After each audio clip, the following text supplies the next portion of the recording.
Our verse today is from Revelation chapter 12, verse 5.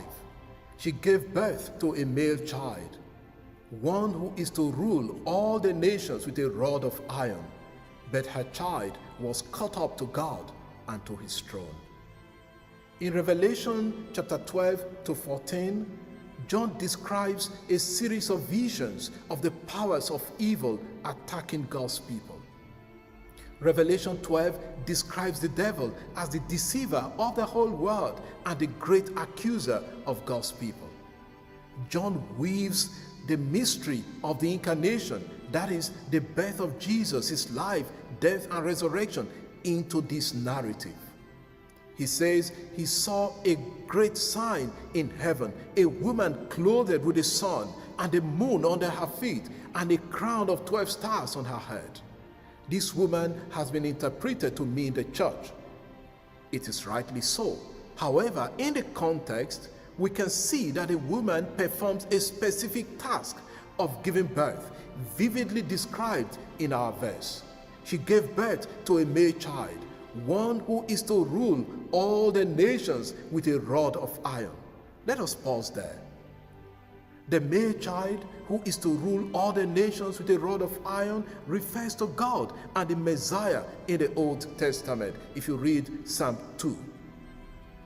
I will tell of the decree. The Lord said to me, you are my son. Today I have begotten you.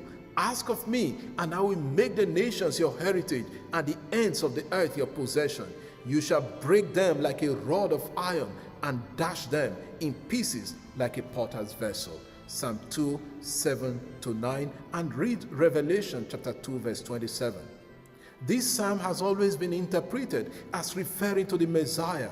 If that is correct, then this verse clearly underscores the birth of the Messiah. In this instance, the woman in this verse would refer to Mary, who brought forth the male child who is to rule all the nations with a rod of iron. What does ruling with a rod of iron mean? The verse uses the word poimanein from the verb poimaino, which means to shepherd, tend, feed, or pasture a flock. Ruling with a rod of iron does not mean oppressing the people. It means shepherding the people with righteousness, with righteous standard, equity, and justice, as well as punishing the evil one who attempts to destroy the flock of God. This understanding of the Messiah coming to shepherd the people is very clear in the Gospel of Matthew. And you, O Bethlehem, in the land of Judah, are by no means least among the rulers of Judah. For from you shall come forth a ruler who will shepherd my people Israel. Matthew 2, verse 6. Again here, we understand that the visionary is referring to the birth of Jesus. After the child was born, when Herod attempted to kill the child, Mary and Joseph escaped into Egypt, guided by an angel. In that way, God delivered the child from the dragon who sought to devour the child. And so this verse says that the child was taken to the throne of God and the woman escaped into the desert. A few lessons for us in this verse. When anything good is about to come about in our lives, the devil finds a way of destroying it. Do not be afraid.